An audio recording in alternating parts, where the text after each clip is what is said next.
Hi, welcome back. It's another week. It's another stream. It's that fantasy chick. Uh happy uh happy Indigenous Peoples Day. I gotta get it right. Happy Indigenous Peoples Day. I had the day off. My brain is foggy. I just woke up from a nap. I've been sleeping on and off all day. That's what you do when you have the whole day off. I've been chilling. It's been nice. I had a long weekend.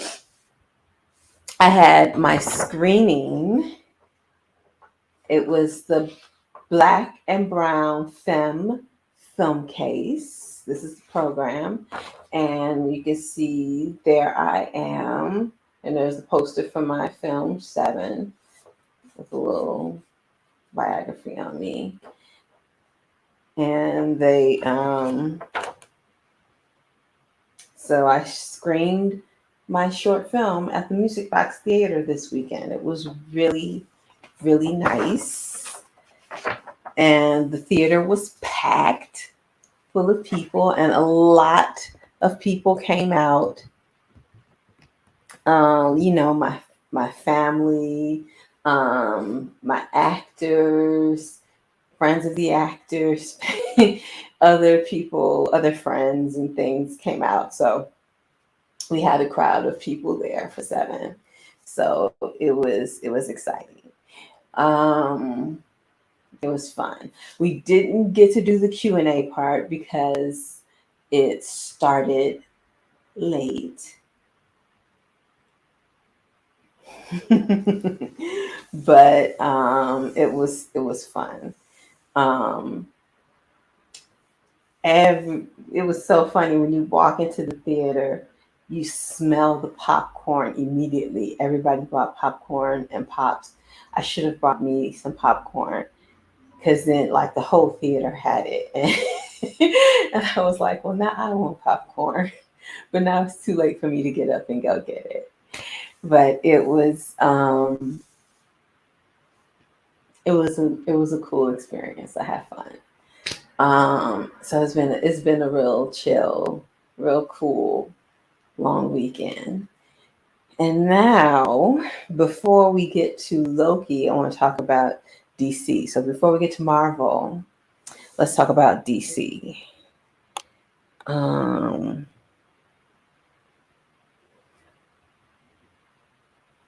let's see.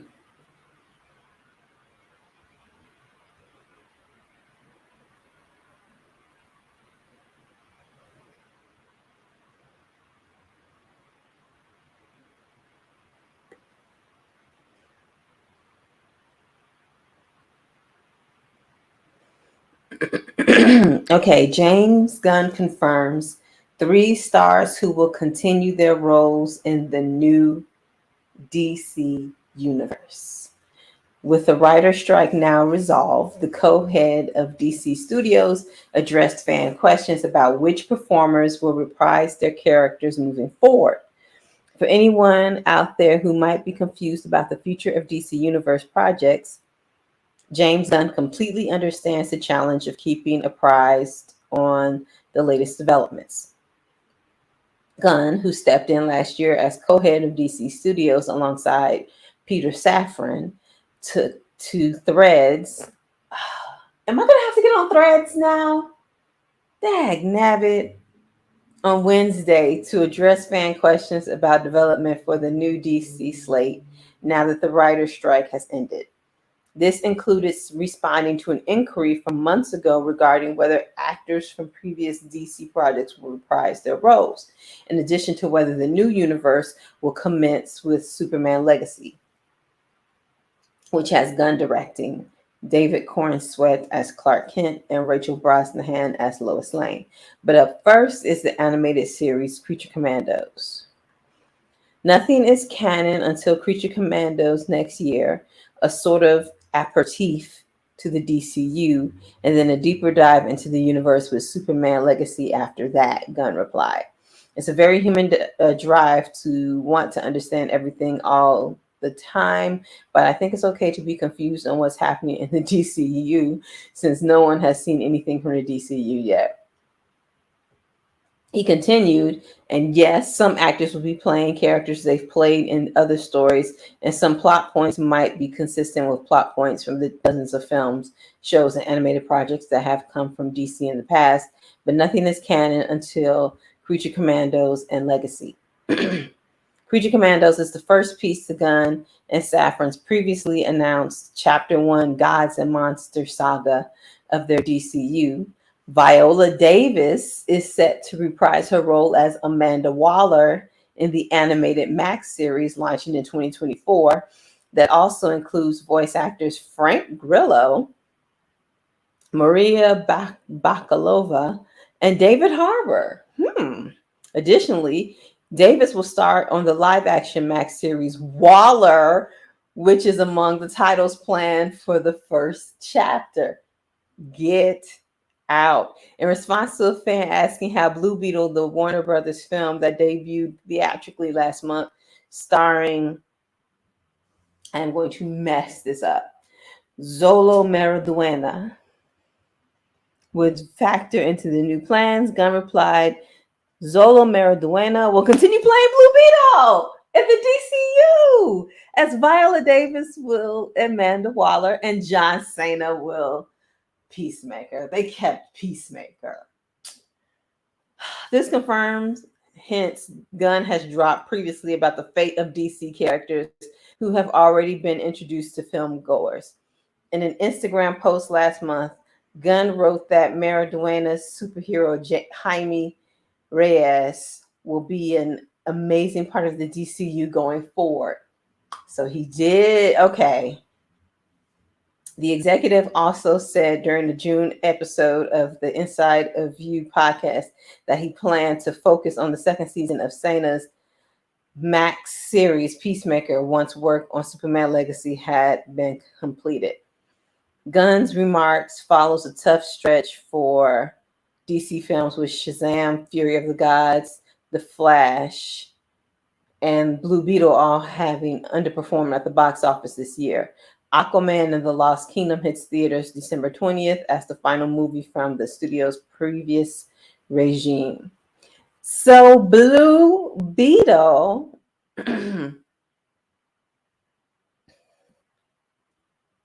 Blue Beetle is going to be in a new universe. What? It is too many social media. I was looking for something to replace Twitter because Twitter is a dumpster fire right now. And I got on Mastodon, but I'm kind of regretting that. I did that because it looked like things were going that way, but I don't know. I may pull out of Mastodon. I still haven't made up my mind yet.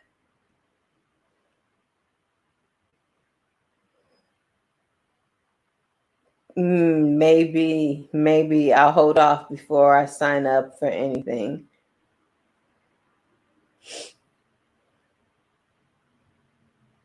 Samuel Nick Fury of the DC. Pretty much. It's Viola Davis. What are you going to do? Get rid of Oscar winner Viola Davis? You going to wipe away her? No. Blue Beetle is still in the universe.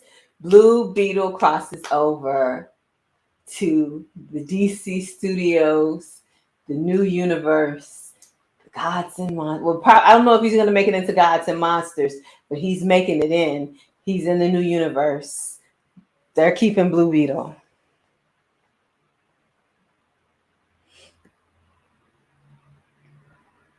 Ooh, a Blue Beetle video game. Yeah, so Blue Beetle. So it's Viola Davis, John Cena, and I can't say his real name. So Blue Beetle.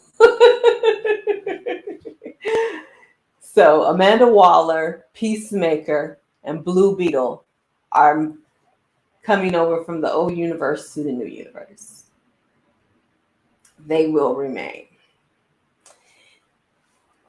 So excited about that. Excited because I was saying, I said so many times that Blue Beetle deserved a chance to grow. It was so unfair that they did not promote him, and it was a good movie, and it was his origin story, and it would have been really sucky if they would have you know cut it off right there.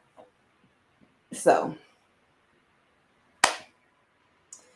so that's exciting news. I'm excited. I didn't even think about Viola Davis, but I think probably in my mind, my mind probably wouldn't even let me think of them getting rid of her, because this was Viola Davis. Would you want to get rid of her? No, you don't want to get rid of Viola Davis.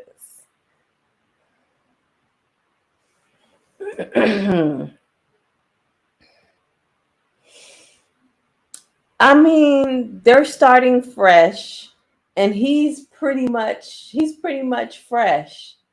He's a fresh new idea.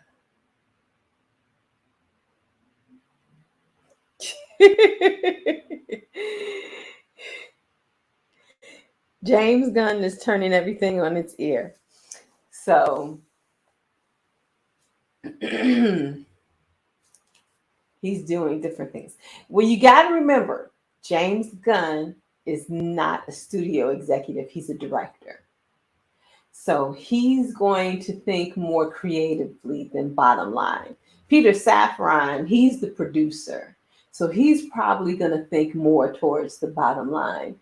Whereas James Gunn is going to be more thinking towards the creative side. So, and he probably was like, creatively, we can give Blue Beetle another chance because they did not promote Blue Beetle. And Blue Beetle, it wasn't their fault that Blue Beetle, like they know, they could take a look at that and know that Blue Beetle was trashed.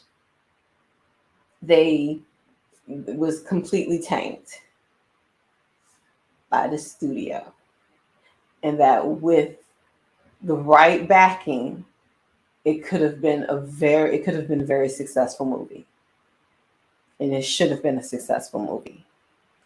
So they're giving it another chance. But on to Loki.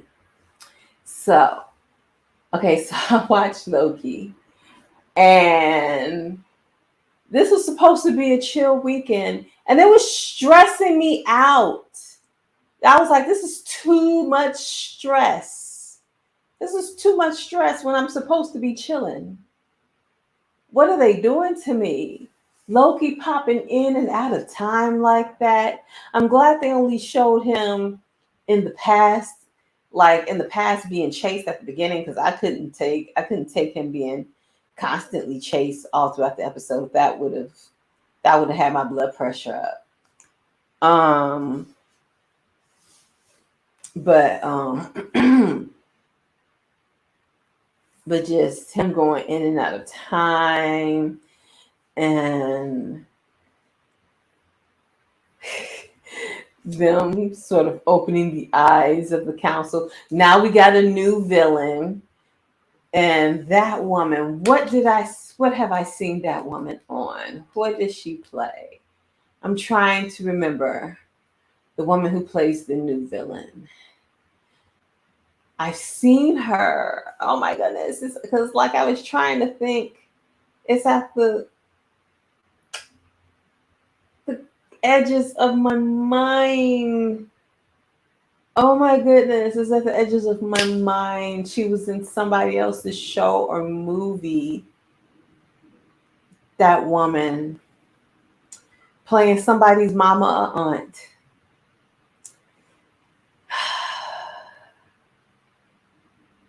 Goodness gracious. Okay.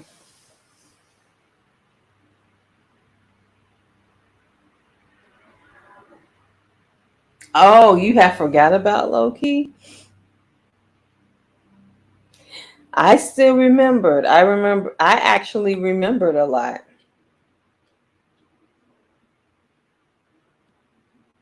They definitely did season finale energy for the first episode. Well, they're being very creative with that budget because, like I said, they had me stressed. But it was also funny going down to the repair guy, and the repair guy remembering the conversation as the conversation is happening. That was hilarious. That he had with Loki in the past, as Loki blinked from the present to the past and started having the conversation with him about how to fix himself. And so then he builds the thing there, and he's like, "Okay, could you leave that for my friend?" And then leave that for Morbius, and then boom, Morbius said, "Do you have that?" And then boom, it was theirs. Like immediately, it was there. It kind of reminded me of that movie with Keanu Reeves and Sandra Bullock, The Lake House. But he was he was 2 years in the past. Yes, he was 2 years in the past. So he would do stuff. He would do stuff for her, and it would just like one time he planted a tree outside of her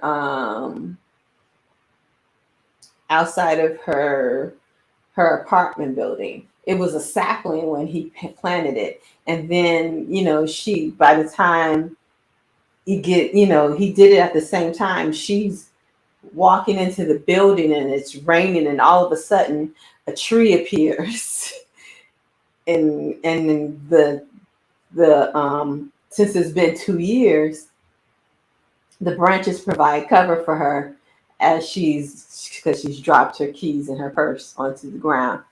But whatever. I love The Lake House. It was an interesting movie.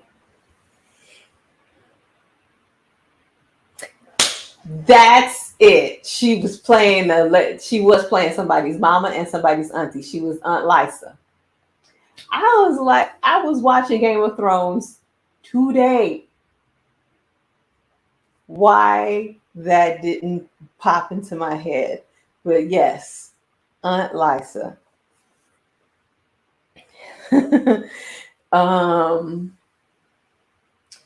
Yes, that's who she was.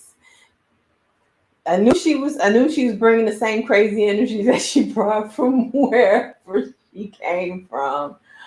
But yeah.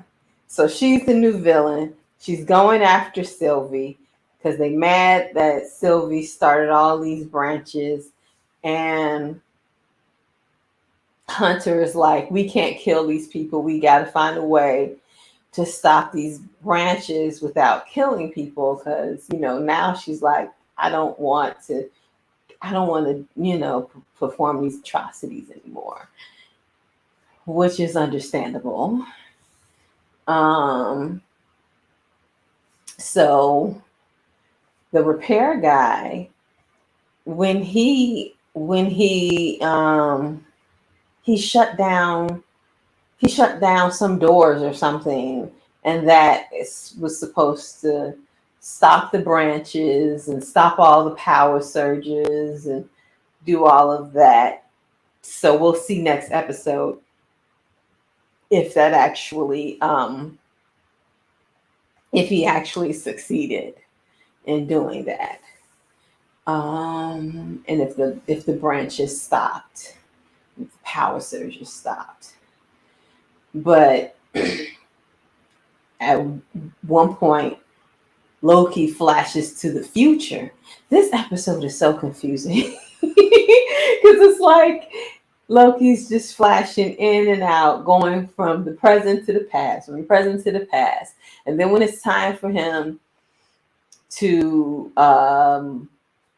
fix himself, keep from time slipping, he slips into the future, and then he finally sees Loki, and she's stuck in an elevator.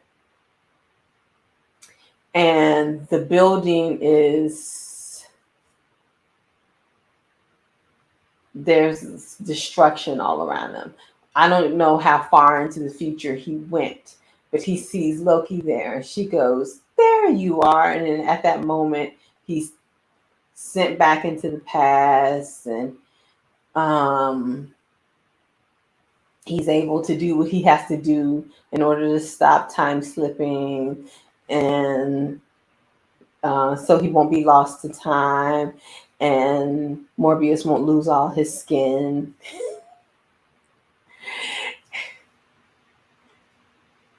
And he goes, "Oh, we have to find Sophie." Um, Sylvie. Why did I say Sophie? Sylvie. Goodness.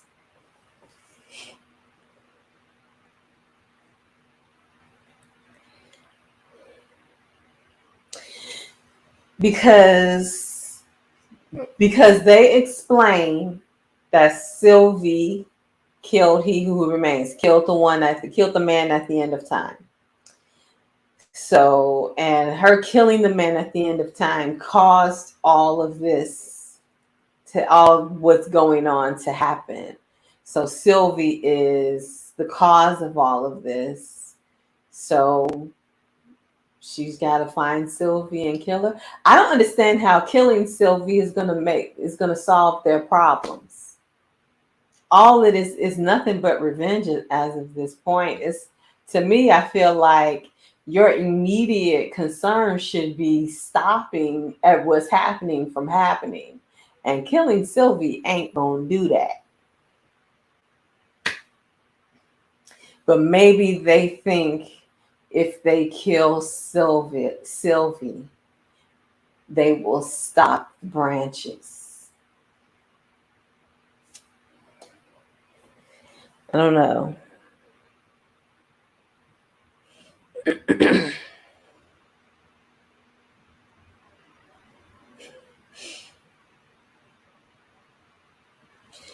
The tech guy was funny.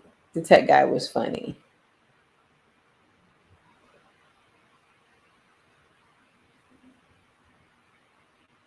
It solves nothing, but there needed to be a villain.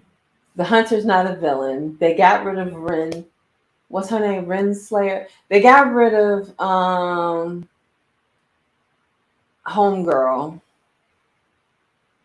So she's no longer a villain. Hunter is no longer a villain. Um, He Who Remains no longer remains. They needed a new villain. So who better to be this season's villain but Lysa Arryn? Um,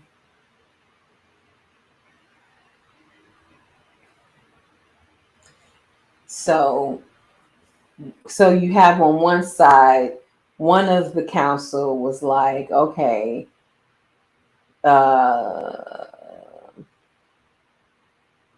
basically she ordered people to stop pruning people. I think that's what she ordered.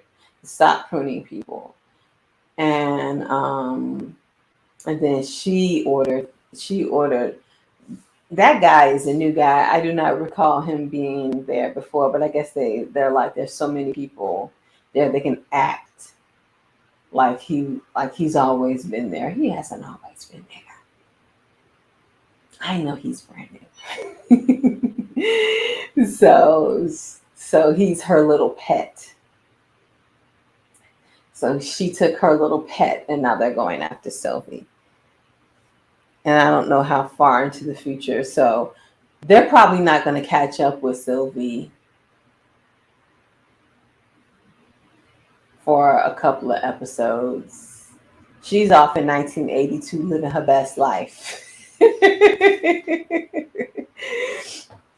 I want to try everything at McDonald's.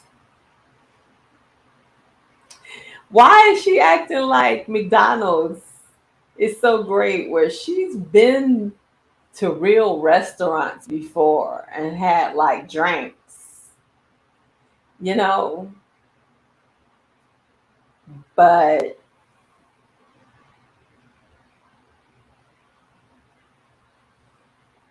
but McDonald's is the symbolism of you starting your new life. Okay.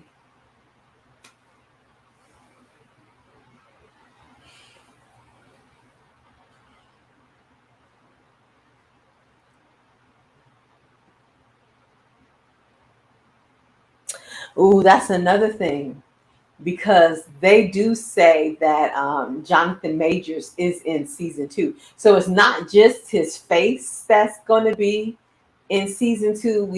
Although we're seeing his face everywhere, Jonathan Majors is in season 2. So they're going to have to deal with him. They're going to have to deal with him at some point. So Jonathan Majors is in season 2 of Loki. Um, that's as far as he's made it into the MCU. The rest of his future is a little shaky right now. We'll see if he. I mean, the next phase is called the Kang Dynasty. They will have to rewrite a whole phase to get rid of him, or re what do you call it?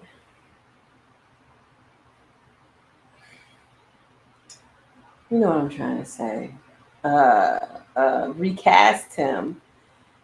But I don't want them to recast him. I don't want them to do that. Oh, she was ordering everything. She wanted chicken McNuggets and filet o fishes. She wanted everything.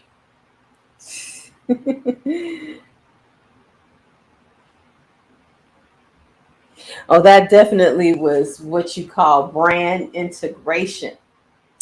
Brand there's product placement is just when you sitting there eating a bag of Doritos and the logo is facing the camera nice and bright and shiny. Brand integration is when they write write the brand into the script, and that's extra money. Product placement is a lower tier. That's lower cash. Brand integration, where you asking people to write you into the script, that's more cash. That's more money.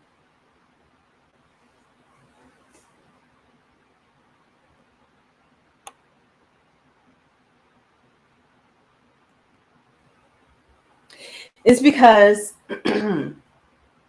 a lot happened in this episode, but the plot didn't really move forward.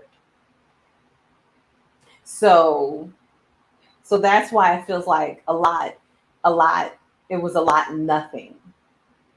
Because basically this episode was focused on stopping Loki from slipping in time. That's the whole focus of the episode. To keep Loki from slipping in time. That's all they accomplished in this episode. They managed to open the eyes of the council and get one of the council members to stop pruning people, but the other council member wants to go after Sylvie. So she's going after Sylvie. But plot wise, the plot didn't really move forward. So it's still sort of, they haven't made any plans. They haven't decided what they're gonna do. It really just ended with him saying, we gotta find Sylvie. So it'll move forward next week.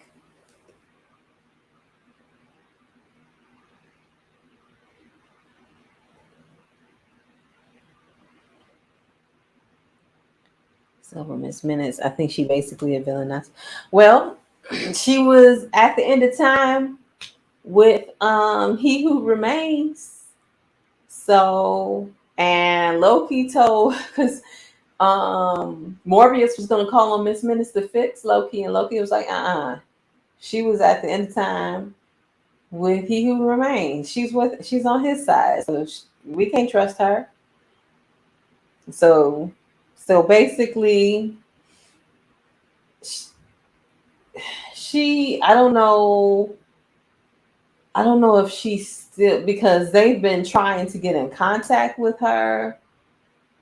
And so I don't know if she's still stuck at the end of time or what. I don't know if what Sylvie did affected her.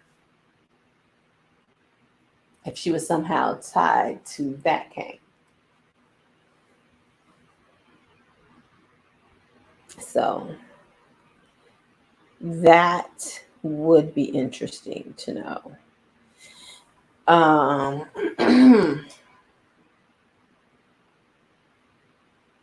But yeah.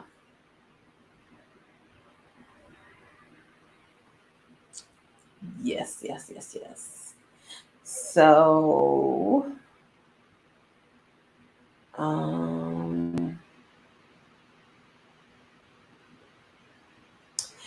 I discovered something today when I was going through and watching Game of Thrones.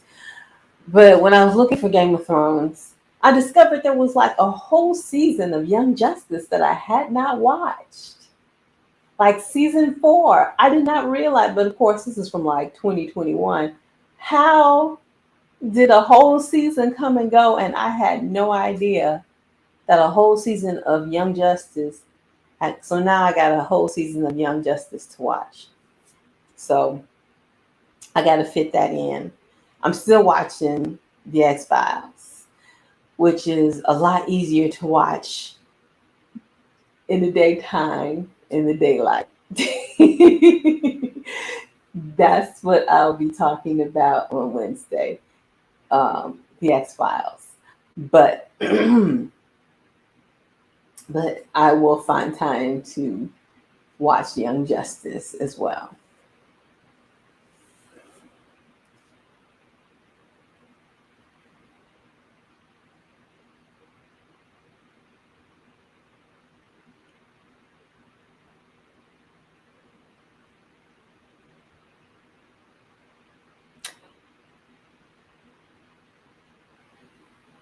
Wasn't last season only 6 episodes? I think last season was only 6 episodes. I don't recall it being longer than 6 episodes. I think last season was only 6 episodes. All those Marvel shows were not long at all. They didn't go long. They were like 6, 7, maybe 8 at the most. They weren't long.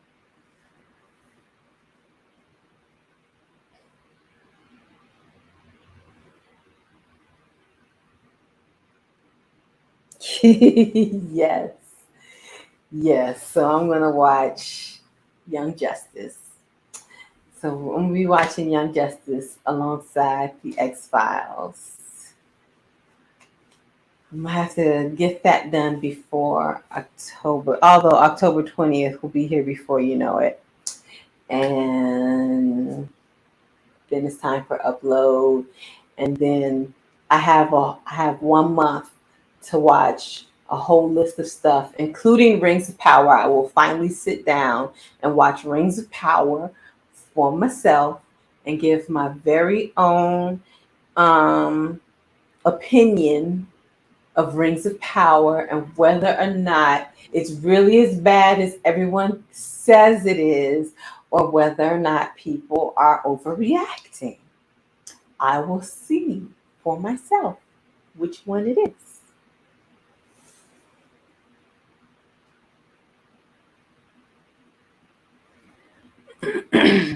Yeah, yeah. I didn't think it was that long.